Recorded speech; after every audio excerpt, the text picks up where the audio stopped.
Welcome to the Culture Lab. I'm your host, Aga Bayer. This podcast helps you turn your company culture into rocket fuel for meaningful growth. It explores how we can make the word work synonymous with fun, meaning, and belonging.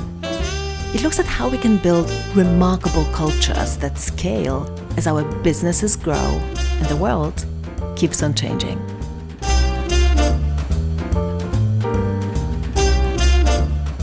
In my experience, human beings tend to ignore mission statements and focus really a great deal on where is my spot in the hierarchy and how in the immediate circle around me of 5 or 10 people do I gain more trust, authority, and connection with that group of people. So it may be that Starbucks has a mission of caffeinating and connecting people who woke up this morning uncaffeinated and disconnected. But that's not what drives the barista who goes to Starbucks to work today.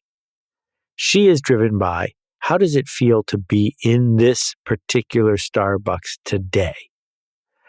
Or if I think about my friends at Acumen, which is one of the most important nonprofits, most of the people at Acumen do not spend most of their day making decisions solely based on their manifesto, which is one of the most beautiful mission statements I've read. They're making decisions based on that immediate circle around them and how will interacting with them make them feel like people like us. So that's why culture is important, because culture is this persistent, low-grade current that is running through everything we do. And it's local, it's not just global.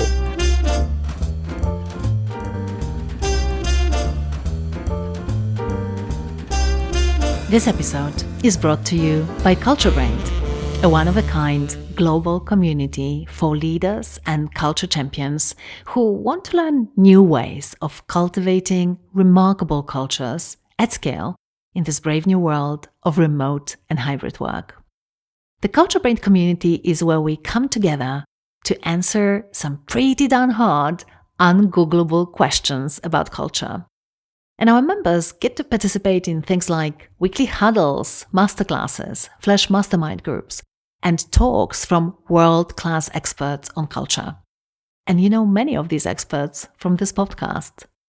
But most importantly, we facilitate deep peer-to-peer connections. Because making work synonymous with fun, meaning, and belonging, it's definitely not a task for a single person. It requires tapping into the collective wisdom of bold, kind, and curious culture leaders who are on a mission to redefine and, frankly, decrapify work. So, if this sounds like something you'd like to be a part of, check it out at tiny.one/CultureBrained. And don't worry, you don't have to write it down. There is a link in the show notes. Hey everyone! We are doing a rerun today, and this is one of my favorite and most special conversations of all time with the honorary godfather of the Culture Lab, Seth Godin. Here's why I think that Seth is the godfather of this show. So almost 5 years ago, when I just started this podcast, I was also participating in a workshop with Seth Godin. And so I thought, maybe I should use this opportunity to invite him on this new show of mine. Now, if you are familiar with Seth and his work, you'll know that he is a legend. And so frankly, I didn't hold my breath because, hey, this was Seth freaking Godin. But here's what happened. He actually didn't say no. And he didn't say yes either. He said, I would be delighted to be your 50th guest. So I was at episode 11 back then. And what that meant was that I would have to keep at it and get around 40 more interviews under my belt. So fast forward, a year and a half later, Seth did come on the show, and his interview was originally released as episode number, yes, you guessed it, number 50. It's one of the most downloaded episodes of the Culture Lab, and you are just about to discover why. So I'm really thrilled to share it with you, especially if you haven't had a chance to listen to it when it was originally released. Enjoy! Seth, welcome to Culture Lab. I'm thrilled to have you as a guest. Well, it's good to be talking with you. As you know, this podcast is about culture. And the first question I ask all of our guests is this. What were the early cultural influences that shaped you as a person? In other words, what made Seth Seth? Oh, I think those are probably two different questions. But if we look at, evolutionary biology and the psychology of how we grow up and what imprints on us, I grew up in a great household with two extraordinary parents. We lived in a little teeny house just outside of New York City. And I guess my memories are certainly fuzzy, but the biggest cultural influence was to be a free-range kid, to be outside, to expose oneself to exploring the basement of an unfinished house or riding a bicycle through a strange neighborhood, coming to the conclusion that the world wasn't particularly dangerous. And I guess that's where I would start in a cultural narrative. I love that. And I can totally see how that can have an impact on you, because actually I was one of those free range kids as well. And I think for my country, I'm probably the last generation. And so, yes, growing up with the sense the world is not a dangerous place, it definitely influences how we show up in life and what we do. So, Seth, you've been writing and talking about culture for a really long time, and it's been mostly in the context of marketing and changing a culture as a way of serving an audience, often potential clients or customers. And I'm curious, what are your thoughts on using those same principles of culture change internally in the context of organizational culture? Well, it's still marketing. I mean, I've redefined marketing to mean what you are describing. And when you have an organization of any kind, meaning that there's more than 3 people, you have a culture, whether you want to have one or not. And if that culture is going to be useful, it's probably because you worked hard at choosing it. You didn't just accidentally back into it. And those choices are big and small.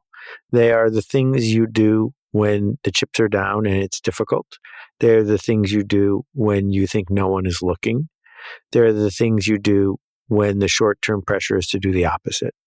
When we make those choices, if we make the easy choice at every turn, we're going to end up with a culture just like every place else because everyone else is making the easy choices.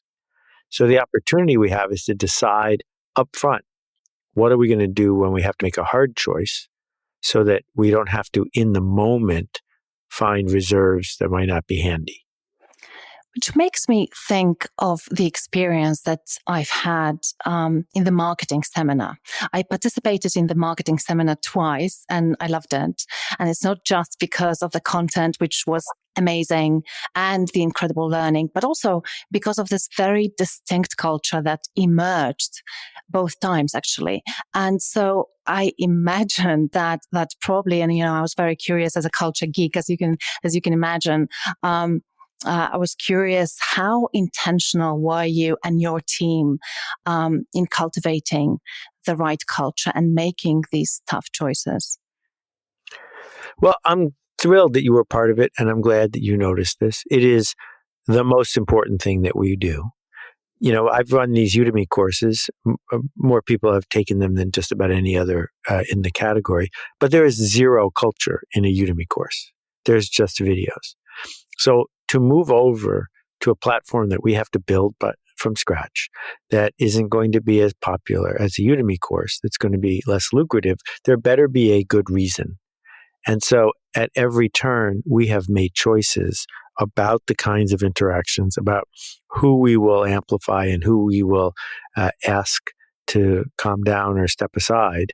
These choices lead to a culture. And I believe in learning way more than education. And we are trying to model a learning culture where it is expected that people will reach a little bit beyond their grasp, and where they will be extremely generous in paying things forward to the community so that the community can grow. And it's really incredible how effective this has been, because 2.5, almost 3 years down the line, the three of us who formed a mastermind group, we are still meeting every single week and supporting each other on our journey. So I think it's just a testament to how powerful that work that you had done at the beginning, laying the groundwork for the culture, has really been for us as participants. Well, thank you. And it's also fair to say that not everyone has that same result. So you have to take a lot of the credit, because we get what we bring, and you have found others who brought the same sort of thing. And so mostly what we're trying to do is help people find the others. If you can find the others, then you can run with it. And I think that that's worth doing. I love that. So let's talk about finding the others. I really love your definition of culture, which is people like us do things like this. And I think anyone reflecting on this definition will quickly realize that culture change is so difficult because it often involves a change in really core and deeply rooted stuff, like people's identity and their habitual patterns of behavior. And it's a tricky territory, right? So how do we help people reconsider their identity and interrupt habitual patterns of behavior? Because I think, and I can imagine, even in the marketing seminar, I'm sure that there were people who maybe were not really used to behaving in such a generous way, but being exposed to that culture, I'm sure for some of us, we found it attractive, and we were encouraged to do something for others. And eventually, I'm hoping that also this spilled over into people's lives outside of the seminar as well. So it was a microcosm of what can happen, I suppose, in any culture. So back to my question, how do we help people reconsider what their identity is and how we can help them interrupt some of the habitual patterns of behaviors? I think the trap that a lot of people fall into when they try to change the culture is they simply announce what things like this are, and they skip the people like us part. And what we have to do is we have to have the guts to say to people, if you want to be people like us, you need to do things like this. And if you don't want to, you need to leave. And if you're not prepared to have the you need to leave part, it's going to be very difficult to help people find the resolve to get through the tension to change, because people don't like to change. One thing that will motivate people to change is our huge desire to be people like us. And so we are prepared to say to people, oh, it's not for you. If you're not prepared to say that, then good luck changing the culture. But if you're prepared to say, here's the phone number of our competitor. Oh, you don't like spicy food. Well, there's a restaurant a block away that only sells Polish food. Here's their phone number. I'll walk you over there. Then you can create the culture that you want. But if someone says, I don't like spicy food, and then you start bending over backwards to be inclusive to everyone, well, then you don't have people like us anymore. And therefore, you don't get to define what things like this are. Which kind of makes me think about how does that fit into this really important conversation about diversity today? Well, first, I love this question. Let's be really clear what I mean when I say people like us. I do not mean people of the same height or hairstyle or color or sexual orientation or political point of view, irrelevant to almost all of these conversations. What I mean is, are you enrolled in the journey? And if you're not enrolled in the journey, then I don't care where you came from and I don't care what you look like. You need to leave, because we're going on a journey. This bus is going to Cleveland. And if you don't want to go to Cleveland, whining the whole trip is not helping anybody. And so culture thrives when we bring together people of different backgrounds with different points of view. But it requires people to be enrolled in the journey that the leader has set out. And if the leader doesn't have a journey in mind, well, then we shouldn't be surprised that we're not going anywhere. Absolutely, which I think in the organizational context is probably around what's our mission, what do we stand for, and what's our purpose? Why are we here? Who are we serving? Which kind of leads me to a hypothetical scenario that I've prepared for you. I know that it would be probably really hard to convince you to take on a startup today. I know that you really enjoy what you're doing right now, but let's imagine this hypothetical situation that there is a startup and it has a really meaningful mission and you join it. I'm curious, how would you decide to invest your energy, your time, your resources in creating the right kind of culture? What would you start with? And then what would you do next? Well, I think if we're going to go for a hypothetical, you need to be on the hook for more specifics. But the hard part is, what do you do when you're doing the hard part? So I like to tell the story of ivermectin. Now, Milton Friedman wrote an article that was ill-founded, incorrect, and dangerous about 50 years ago. In it, he said that the only purpose of a corporation is to maximize shareholder profit. And he just made that up. There's no basis in fact of that, but it spread like wildfire among fearful CEOs who like nothing better than a simple algorithm that lets them decide what to do next. So a researcher in Japan discovers a microorganism in the dirt, publishes a paper. A guy named William Campbell in New Jersey reads the paper and realizes that with some work, he might be able to create a drug out of this. And after a couple of years at Merck, he comes up with ivermectin. And ivermectin is a medicine that can cure river blindness. And river blindness is one of the most horrible diseases in human history. It afflicts millions of people. You get bit by a small fly, and then you go blind for the rest of your life. It has caused huge swaths of land in Central Africa to become completely abandoned because it's just not worth the risk to live there. Well, he brings the drug to the management of Merck. And here's the question. Is Milton Friedman right? Because if you're going to launch a drug that cures river blindness, you are trying to help people who have no money. That doesn't maximize shareholder value in the short run. Well, to their credit, the leadership of Merck said, we will bring this drug to market for as long as it takes and for as much as it costs, because our mission is not to maximize shareholder profit. Our mission is people like us, researchers, doctors, healthcare professionals, do things like this, which is save millions of people from going blind.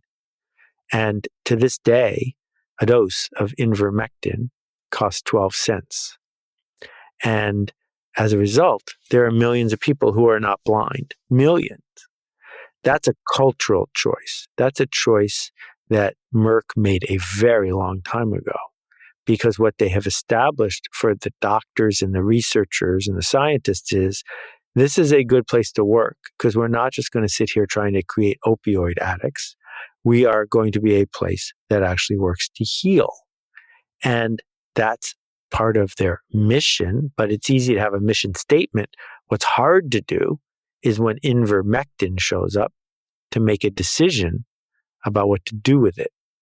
So back to your original point, I think that now that we've got software that is so highly leveraged and ideas that are so easy to spread, what I want to know if I'm going to start another startup is, what change are we seeking to make in the world, right? Are we trying to change our bank account from X to X times 10? Or are we trying to change the way human beings are in the world? And I'm way more interested in the second one.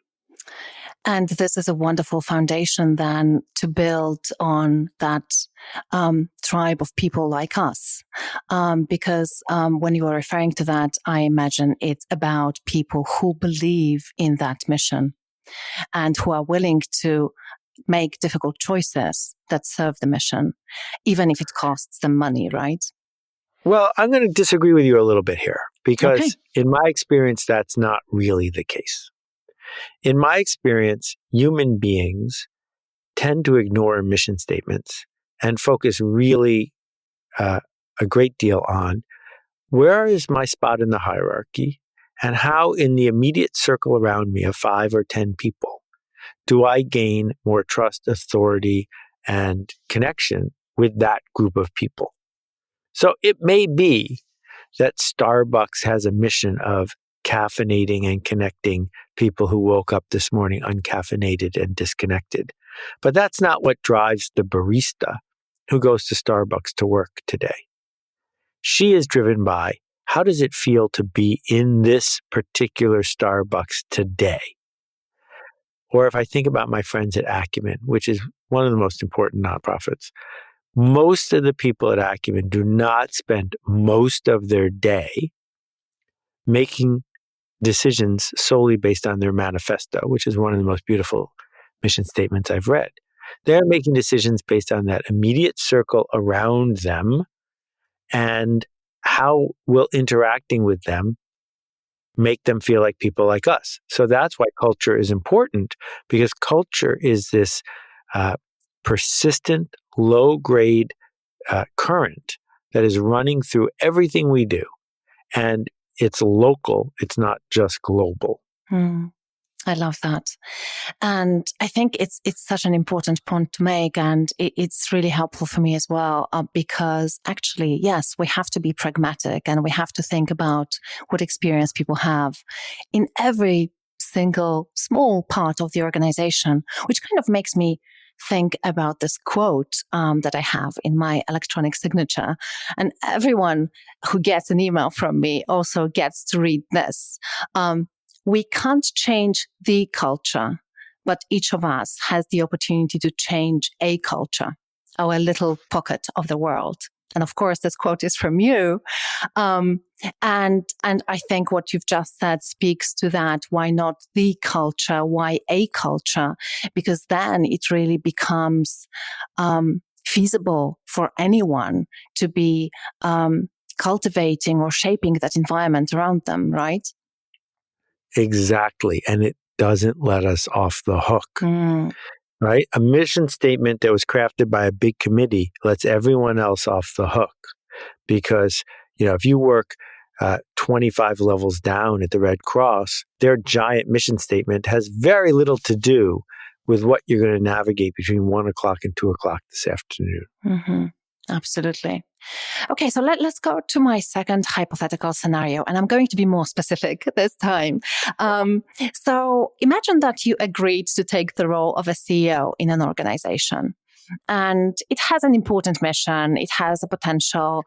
It knows what change it wants to create in the world, and they want to make the right dent in the world. You can identify with that. But it also experiences a lot of cultural issues.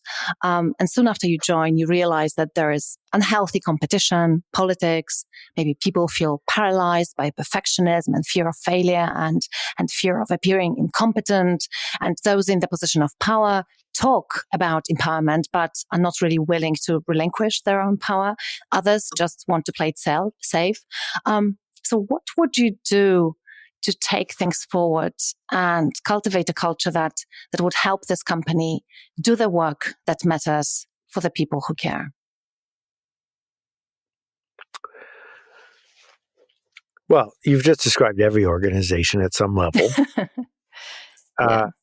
And the first question is, who gets the Employee of the Month parking space? Meaning, and I don't know where you live, but they have Employee of the Month parking spaces here, which is that if you are the most compliant, obedient, hardest working employee at the International House of Pancakes, you get a special parking space or your name on a plaque for the month, because that's the way the industrialist rewards the compliant worker. And if you start giving the Employee of the Month award to somebody who has broken rules for the right reason, failed for the right reason, helped others for the right reason, you start sending a message about what are things like around here. If you start rewarding people because they're good at politics, you're going to get more politics. The flip side of that is who gets in trouble around here? Because if someone came to your office, stole 6 laptops and left, you would call the cops. But if somebody shows up in your office and wrecks a brainstorming meeting by being negative, you just sort of roll with it. And I think that's a mistake because wrecking a brainstorming meeting costs more than 6 laptops. And so it's entirely appropriate to sit down with somebody and say, maybe you didn't understand how things are around here. I saw the following behavior. If you do that behavior again, even if it's justified, I will fire you in front of everybody. And I think that's a totally legitimate way to manage and lead. And I have done it and it has worked. Because if you're not serious enough to do that, but you're serious enough to fire someone for embezzlement, why did you decide that embezzlement is so much worse than willfully sabotaging the culture of what you're trying to build? Mm. So would you say, Seth, that in a way, the most important person or the person who has the most leverage is the leader in the organization as far as culture is concerned? Because No, definitely I don't think that's true at all. I think that what's true is everyone is creating the culture, but not everyone gets to be a manager with authority. And managers with authority are different than leaders. Leaders need enrollment. Leaders need people who want to be there and want to go where you are going. Managers need compliance. And managers in the Western culture have a tool. And the tool is they can order compliance. And if the organization you described to me sounded so broken, and I don't have a lot of time to fix it, I'm sure I've been saying, I'm not going to wear my leadership hat today. I'm wearing my manager hat today because you don't seem to be enrolled in where we are going. But let me just describe to you one more time where we are going, because if you are enrolled, then this behavior will never show up again. But if you're not, and you've heard me state clearly where we're going, then yeah, we both agree you should leave. Yeah, absolutely. So there is a time and a place to play that role. And as you say, what you are not tolerating is as important as what you are rewarding, basically. Yeah, I mean, I had one of my single most valuable employees was a yeller. And he would yell at meetings at people. And the second time he did it, I took him aside and I said, I don't want to work in a company with a yeller. And I'm willing to take a significant hit, but I'll fire you. It's okay because I don't want to come to work with a yeller. So you heard me. Do we have any questions about this? The next time you yell, I don't care what the reason is, I'm going to fire you in front of everyone. And not only did he never yell again in the office, he thanked me about 6 months later. The guy was in his 50s. He had had a long, successful career. No one had ever spoken up to him. And he said, I like myself better now. Thank you. Wow. And it's really interesting, isn't it? How to hold these conversations with people and give them that opportunity to enroll. Because I suppose, in every company, you have these people who are valuable contributors, but at the same time, some of their behaviors is not entirely aligned with the culture that you want to cultivate. And I suppose that one of the challenges in changing the way people behave is that often they have a slightly different worldview and different beliefs, and look at life through a completely different lens. So I'm curious, what would you say, Seth, is the right posture, mindset, and skills to have these conversations and to help people understand what you're trying to create and also help them embrace and enroll into what you're trying to create? Well, there's a great point. Here's the deal. Everyone does the right thing every time. Everyone does based on who they are, what they want, what they believe, and where they're going, they do exactly what they think they should do. Their behavior is intentional. If you want to change someone's behavior, therefore, you have to start by changing who they are, what they want, what they believe, and where they're going. Because they're always going to do the thing that they think is right. And culture in an organization where there are managers and leaders is tricky indeed, because everyone has a different noise in their head. Everyone believes something you don't believe. Everyone wants something you don't want. Now, you can try to paper this over by paying people. You can try to paper it over by manipulation. But I think it's way better to dig deep into, well, what do you want? What do you see? And what do you believe? Because if we can get in sync about that, I don't have to manage your behavior at all, because your behavior will be in sync with where we are going. So is it about creating a common understanding and a common ground in terms of how we view reality and what works here and what doesn't work here? Yeah, let's remember that you're spending more time at work than you are with your family, and that if work falls apart, you're going to starve to death because you're not going to get paid. So it's fraught with a lot of emotional overhead, and everyone is carrying around fear. And the fear is not just the fear of we're going to go bankrupt. It's the fear of I will be found out as a fraud. It's the fear of I don't know what to do next. It's the fear of insufficiency. And so it's not surprising to me at all that people bring all of that to work. And we got to figure out which part of that we are willing to dance with and embrace with, and which part of it we can't. But there's a huge responsibility when you hire people, when you work with people, when you build a culture. But what I refuse to do is let people off the hook and say, because it's hard, you shouldn't bother. Because then you end up with the generic default culture, and we all know that that's lousy. Yeah, we do indeed.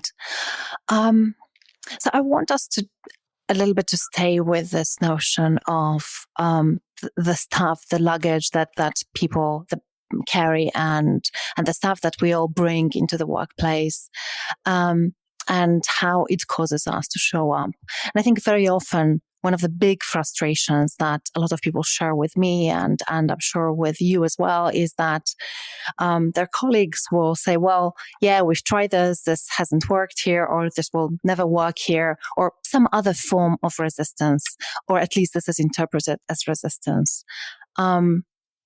And it's linked to a question from one of our listeners, and also one of the members actually of my mastermind group, Angela Beeching. Hi, Seth. I'm so happy to be able to ask this question. And thank you so much for the freelancers workshop and marketing seminar. I gained so much from that. So I'm a coach, and I'm interested in getting past resistance, not just my own, but helping my clients do that as well. So here's what I'm wondering. Have you found any indicators that show whether or not someone is willing or ready to take action? And any tools or exercises that are especially good for helping people take action in the face of resistance? Thank you. Okay, well, so let's take a minute to define Pressfield's term of resistance, which is the voice of the lizard brain that shows up when we are feeling fearful, inadequate, and afraid. And it is a wily beast indeed, in that it pushes us to come up with excuses. It is responsible for writer's block. It's responsible for overeating, undereating, insomnia. We will do almost anything to avoid being put on the spot. And there isn't a hack to make it go away. And the reason is because it never goes away. As long as we think something is important, we are going to have to engage with resistance. And that is the point. And that's why the work where resistance shows up is so valuable, because everyone else is afraid to do it. So where I begin is by helping people see that it's a privilege to feel resistance, and that dancing with the resistance, engaging with the resistance is the work. the stuff we do when we don't feel like doing it, that's the hard part. So if you don't feel like doing it, it's a symptom. So that's the first thing I would say. But the second thing is that to become a professional at some level is to do something enough times that you no longer feel resistance about doing it again. And what do I mean by that? I mean, if I said to you, write a blog post tomorrow that will be read by 1 million people, I'm guessing you would feel some anxiety, some fear, some resistance. But I do that every day. And I don't feel it at all because I've been doing it for 20 years. That a surgeon, if someone asked me to cut somebody open and save their life by removing an organ, I would freak out. But there are surgeons who do that 3 times a day, right? She shows up, she does her work. Because after you've done 30 surgeries or 70 surgeries, it doesn't seem like a matter of life and death so much. So part of this is building a culture, whether it's for yourself or your team, where this is what we do. We chop wood, we carry water, we do things that other people think are risky, and we do them with generosity. Yeah. That's wonderful. And actually, it makes me think of a pact that we took with Angela and Silky. We decided to do the scary thing every single day for 21 days. and if we skip a day, then we lost the streak and we have to go back to base one. And I'm already finding that it really changes the way we think about ourselves, which I think is such a wonderful thing. So when you go where resistance is and you are willing to be, to stay with the discomfort, basically, or choose courage over comfort, it kind of shapes also your identity. And this is the first step to changing a culture as well, I suppose, because of course it has a ripple effect, and it has an impact on the people around us. So thank you so much for that, Seth. I have another question from a listener. This question is from Martin Ulrich. Well, thank you for allowing me to ask a question, and I'll get right to it. In order to establish a strong culture, I think having a common language is essential. And do you think that if anyone does not completely understand the language, could be the reason for a lack of engagement or sustainability and even acceptance of the change? Oh, yeah, I think Martin is right on. And when I'm thinking language, I'm not thinking someone speaking French versus Dutch. Sure. I'm thinking about the shorthands, the code words, the hand signals. You know, if you watch the traders at the Chicago Mercantile Exchange, they're not even speaking except when they're yelling at each other. They're using hand signals. And that's a common language. So one of the things that I've always done since I was 17 as a builder of culture is invent words, invent phrases, invent ways to establish that you are people like us, because they are priceless. Yeah. Can you give us an example of a word that you've invented to shape culture? Well, I mean, certainly in my books, things like idea virus and purple cow and tribes, these are words that I used in ways that other people didn't use them and got a lot of flack for it. But it's my job. My job is to change the culture among my readers, and the easiest way to do it is to come up with a word that actually means 100 words. But if you know the word, I don't have to say the 100 words over and over again. Yeah, totally. Right?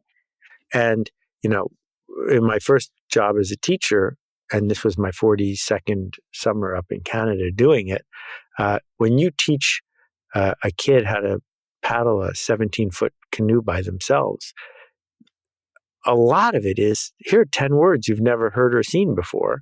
Let's learn these words, because if we know these words, then we can start down this path of being that kind of person.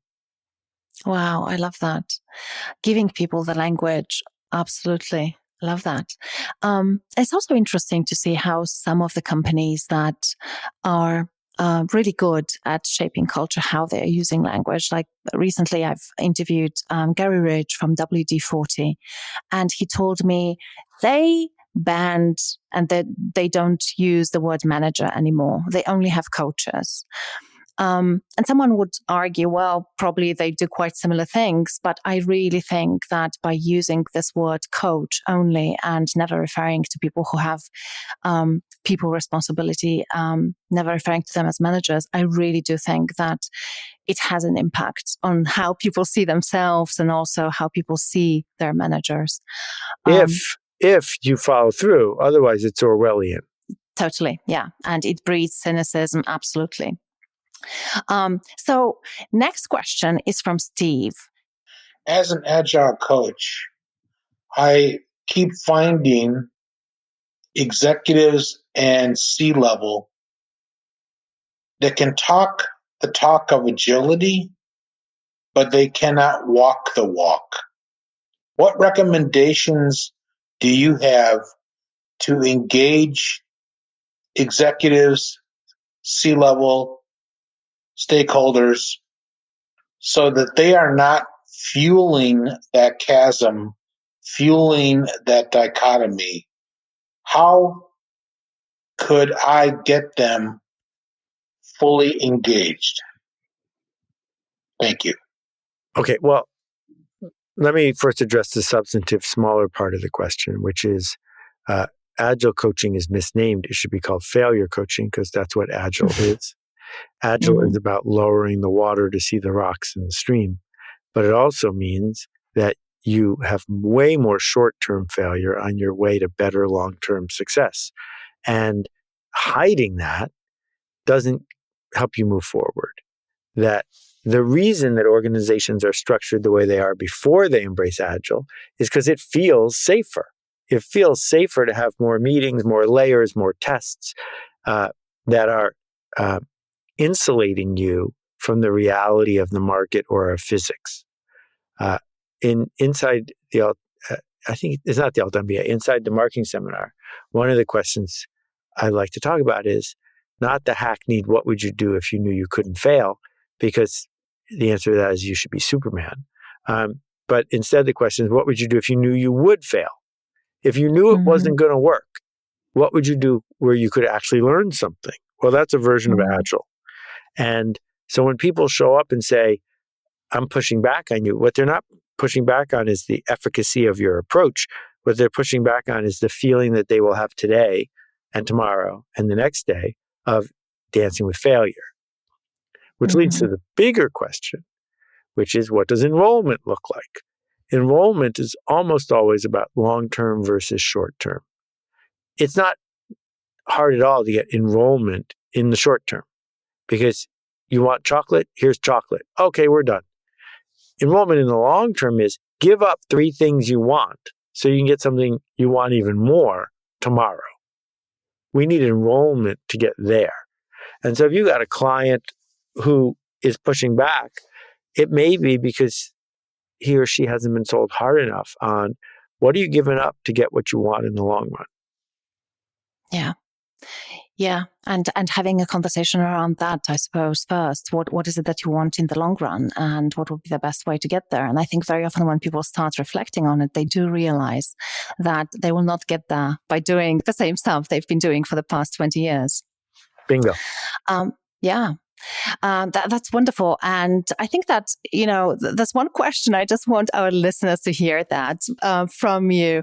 I probably suspect what you will say, but what would you have to say to those of our listeners who say, okay, fine, I am going to focus on culture. I get it. It's important, but I need results fast. And what do you think I'm going to say? Well, I think in the context of what you've just mentioned about enrollment and also knowing your work a little bit and knowing that you talk about focusing on a culture, I suppose that probably you would say a version of pick a pocket of your culture that is going to have the biggest positive impact on the change that you want to make in the world and try to understand what worldviews people have and how they will need to change in order to create that change in your culture.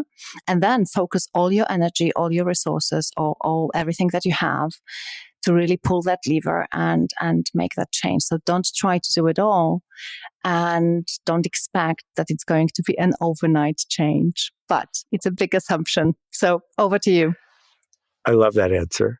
I really do. I was going in a slightly different direction, which is if you don't have time to do it right, where are you going to find the time to do it over? And most of the people who say that they're in a hurry are actually saying they are afraid. And being in a hurry lets you off the hook for being afraid, because you don't have to live with the feeling of this might not work, because you find out right away that it does. But the reason you're talking to us is because what's currently working for you in a hurry is not working for you. That's why you want to change it. If what you're doing now is working for you, class is over.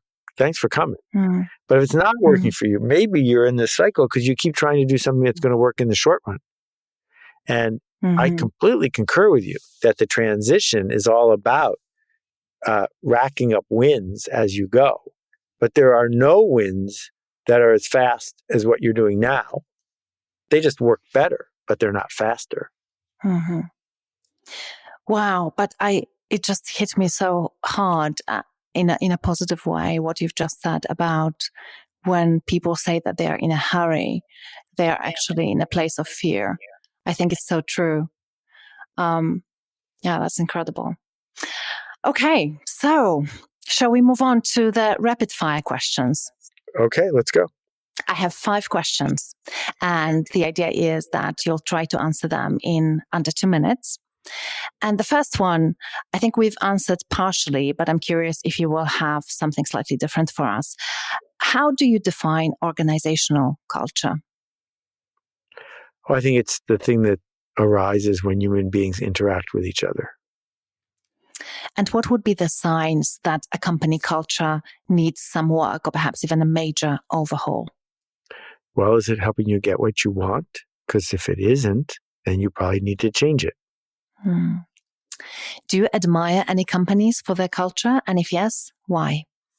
Well, as soon as I answer that question, the company completely falls apart. So I try not to pick any specific. But there are definitely, when I used to go to the Fast Company offices in the year 1996 or 8, I just became a better human within minutes of walking in. I feel the same way at many of the nonprofits that I visit with. Sometimes you just walk into a place and you can tell that care has been put into how humans are interacting with one another for the long haul. And it doesn't last forever. Sometimes it lasts for a decade. Sometimes it lasts for a year or even a month. But it's worth seeking out. As we were preparing for this interview, you told me that you don't have a book to recommend, because one of the questions was, would you recommend a book on culture and on leadership? So my question now is, why don't you have a book to recommend? Well, I wrote Linchpin because it was my answer to this question. However, most of the time when people read a specific nonfiction book, they are looking either for instructions or reassurance. And this is about emotional shift. So I bet there's a book of poetry that would have the effect that we are seeking, but it's going to be different for different people. What I'm asking people to do is decide that they care enough about the place where they are and the impact they want to make, that they are willing to do a significant number of uncomfortable things to get there. But if you're going to look for step-by-step instructions, I fear you will not find them. And so what is one thing that our listeners can do tomorrow to build their own culture lab and start cultivating a culture that will help them and their teams to bring their vision to life?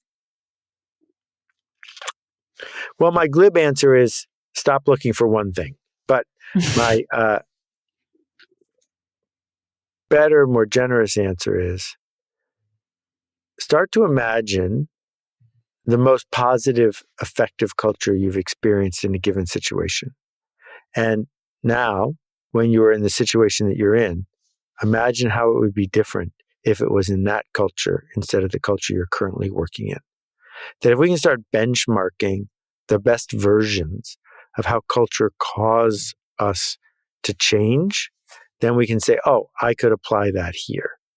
So when you're at the airport and the gate agent is yelling at all the customers, okay, well, this is a culture problem. It's not a logistics problem. It's not a technology problem. It's a culture problem. Have you ever been in a situation where there has been just as much stress and hasn't happened? Okay, how could you bring that to this spot? Or, when we see something that does work, like ivermectin at Merck, we say, well, what happened at Merck in their culture that permitted this to happen that is not happening at Purdue Pharmaceuticals, right? How do we move that culture over here? And I think this idea that culture is transportable and that it can be modeled is a breakthrough. And the fact that you're doing this podcast is evidence that the idea is spreading and that it's important. It's very true. So, one last question that I have is, what is the question that I haven't asked you and I probably should have? Well, we've built the altMBA to go deep into all of this work, and I have been blown away by the span and depth of what we've talked about over the last 45 minutes or so. I guess the place that people will let themselves off the hook is by realizing they are not the CEO. And so this is someone else's problem. And so I guess the question I might pose to myself is this someone else's problem? And the answer is no, because all culture is local, and that most culture changes not from the top down, but from the bottom up. And so wherever you are in the ladder, you have as much leverage to change the culture as most people. And you can begin right now. I love that. I don't know if you have any other final thoughts that you'd like to leave our listeners with. This is a beautiful one, definitely, to leave people with. Is there anything else that you'd like to close with? Well, the people who are listening to this are people like us. So now our job is to show up and do that work that matters. Yes. Amen. Let's go and do it. Thank you so much, Seth. It was a huge pleasure to speak to you. And I'm going to post the links to the places where people can find you. It's not difficult to find you, but I'm wondering if you would like to point our listeners to any specific places or let them know about any specific stuff that you are doing at the moment that could help them to cultivate the right cultures. Well, thanks. And thank you for this great interview. If people go to akimbo.com, AKIMBO, they will find all our workshops. And if they go to akimbo.link, they'll find my podcast. And if they type Seth into their favorite search engine, they'll find my daily blog. So that's enough. Wonderful. Thank you so much. Cheers. Keep making this ruckus. I'm Aga Bayer, the creator and host of the Culture Lab podcast. And this is the Culture Lab team. Production manager, Lindsay Nunez. Art director, Emily Spencer. Aaron Scott, content editor. Sound producer, James Eade, Be Heard.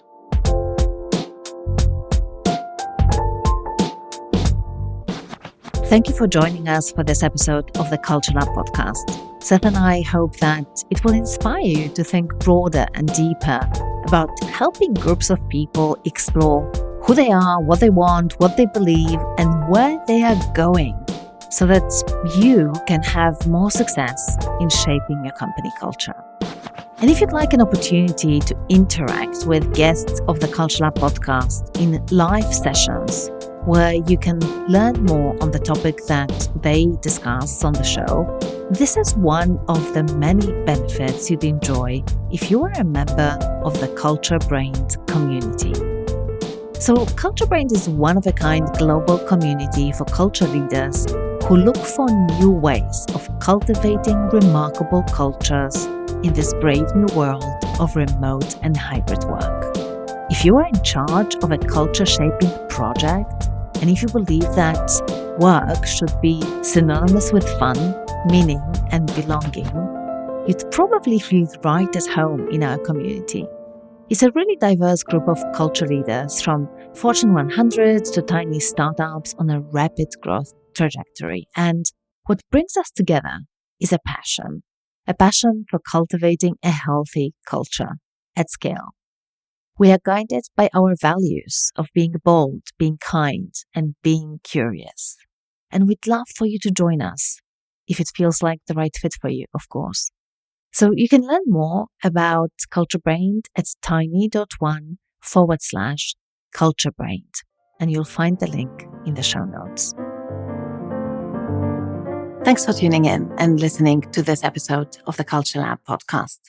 If you found any moments that were interesting, inspiring, or maybe even game-changing, please share this episode with someone who'd appreciate it. After all, good ideas are meant to be shared. If you haven't subscribed to the Culture Lab yet, you can do it on any podcast streaming platform of your choice. If you want to receive our weekly insights on cultivating a remarkable, powerful, and authentic company culture, especially in a business that scales, type this into your browser: tinyurl.com/agabayer. That's tinyurl.com/AGABAJER. Also, we would be ever so grateful if you could rate and review our podcast on Apple Podcasts or wherever you listen to it. And finally, the entire Culture Lab team and our guests, we are going to continue exploring how we can make the word work synonymous with fun, meaning, and belonging, and how we can build remarkable cultures that scale as our businesses grow and the world keeps on changing. So, what do you want to hear about next? What matters to you? Email us at lindsay@agabayer.com and let us know.